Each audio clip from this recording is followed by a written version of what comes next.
Picture three tense scenarios: a criminal raising a weapon, a parent slamming fists onto a table, an adult weeping heavily to guilt-trip their partner. On the surface, you see three distinct expressions of control, but look closely at the dynamic. Despite their dominating appearances, these people are reacting to the same psychological tension, suggesting their outward behavior doesn't match their internal state.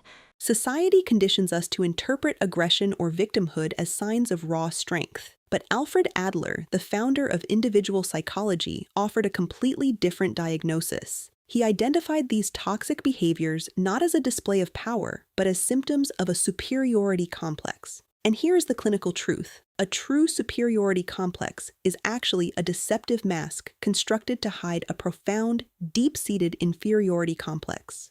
When a person believes they are completely incapable of solving life's genuine problems, the unbearable pressure builds, forcing the mind to look for a shortcut. Instead of doing the work required to improve their situation, they abandon real-world challenges. They pursue a fictional goal of superiority, creating scenarios where they can feel strong without exerting genuine effort.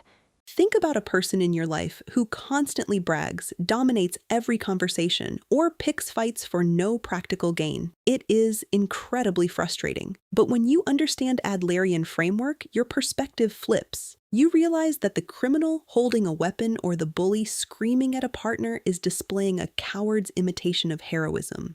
It is a meaningless fantasy used to mask their absolute inability to cooperate with the real world. Understanding this mechanism allows us to navigate our relationships with more clarity.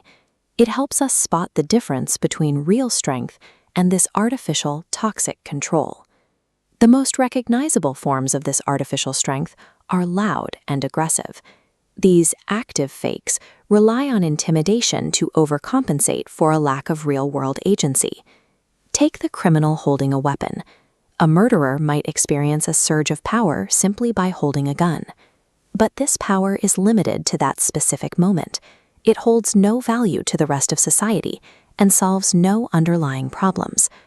They may even convince themselves they are heroes outsmarting the police. But Adler argued this is a coward's imitation of heroism, a fantasy to inflate their vanity because they cannot face normal life. You see a common version of this dynamic in the domestic tyrant. Consider an individual who feels overwhelmed and incapable of handling the difficulties of their job. They overcompensate for those professional failures by becoming a tyrant at home. By dominating their family, they manufacture a sense of importance to hide their real-world weaknesses. Rebellious teenagers often use the same strategy.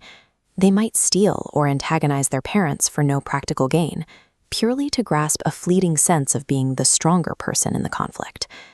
In extreme cases, this manifests as delusions of grandeur. An individual might seek to become untouchable by claiming to be a historical conqueror or seeking absolute godhood to escape human vulnerability. Whether it is holding a weapon, screaming at a spouse, or claiming to be an emperor, active fake power is a desperate attempt to elevate oneself above the fear of being inadequate.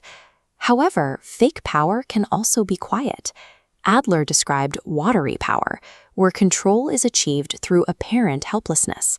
Watery power is one of the most toxic, manipulative defense mechanisms in human psychology. Instead of using anger, the individual weaponizes weakness. By using tears, constant complaints, or manufactured crises, they force everyone around them to constantly worry, cater to them, and solve their problems. The helpless person successfully achieves a domineering position over the entire room without making a single positive contribution. This weaponized weakness acts as a shield. It masks a deep-seated drive for absolute control over other people. The tragedy of the superiority complex is that it eventually fails. Because these actions are directed toward a fictional side of life, the individual's genuine life problems remain unresolved. They stay trapped in a cycle of self-deception. They spend their energy fighting phantom battles to protect a fragile ego, while the hidden undercurrent of inadequacy continues to build pressure beneath the surface. Differentiating these powers in daily life is straightforward. Fake power, whether loud or quiet, relies on the manipulation or domination of others to manufacture a feeling of significance. Real power is rooted in practical effort. It involves facing genuine life problems and taking real-world steps to improve a situation. Real power does not require dominating others.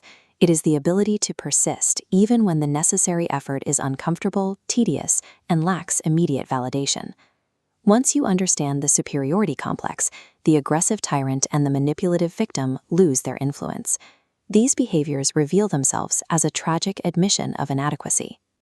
Real power doesn't require dominating others. It is found in having the courage to face your own weaknesses and take real-world steps to change. But what happens when this psychological defense mechanism fails completely and the mind falls into a destructive lifestyle? Click right here to look directly at the data.